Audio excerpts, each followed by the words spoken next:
Winter টাইমে এত fresh সবজি থাকে, আমরা ভেবেই পাই না কোনটা ছেড়ে কোনটা খাই। এনিওয়ে বানিয়েছিলাম মেথি চিকেন। একটা মশলা বানিয়ে নেব প্রথমে। গোটা মৌরি, গোটা জিরে, তারপরে ডালচিনি, লবঙ্গ, জায়ফল, জয়িত্রী, এলাচ, এই সমস্ত কিছুকে জাস্ট একটু ড্রাই রোস্ট করে ওটাকে গুঁড়িয়ে নেব।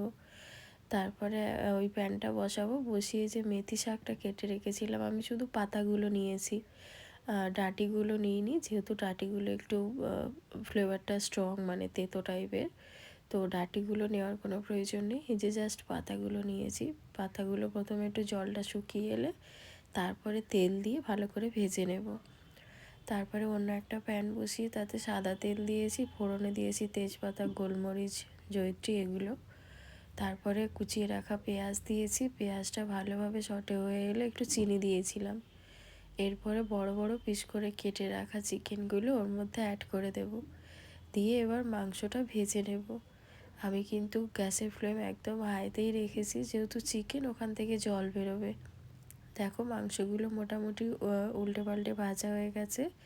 এরপরে 2 চামচ আদা রসুন বাটা দিয়ে দেবো। এই রান্নায় একটু জল ব্যবহার হবে না, তাই ঢেকে ঢেকে এর মধ্যেই রান্নাটা হবে।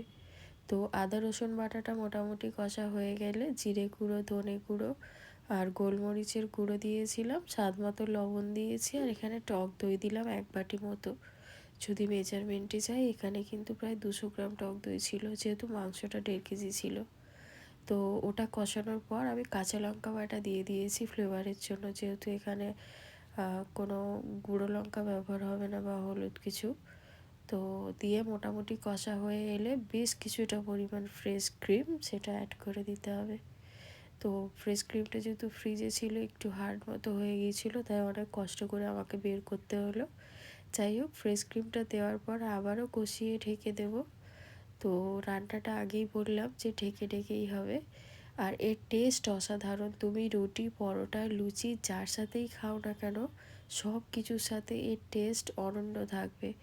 এত সুন্দর ফ্লেভারফুল এই মেথি চিকেন। যাই হোক, মোটামুটি 80% কুকড হয়ে গেছে মাংসটা। আমি এবার ওই যে মেথি শাকটা ভেজে রেখেছিলাম সেটা অ্যাড করে দেব।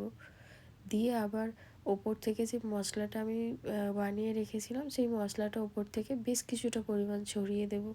কারণ ফ্লেভার বা মেথির পাতা থেকে আসবে, আর সেন্ট আসবে এই মশলা থেকে। বাকি তো চিকেন টেস্টি। তো মোটামুটি কষানো হয়ে এসেছে, একদম বললাম 80% মতো। এবার আবারও ঢেকে দেব। দিয়ে দেখো, একদম রেডি হয়ে গেছে আমার মেথি চিকেন। তোমরা চাইলে এটাকে ভাতের সাথেও খেতে পারো, আমি তো বলবো। সো কেমন লাগলো রেসিপি?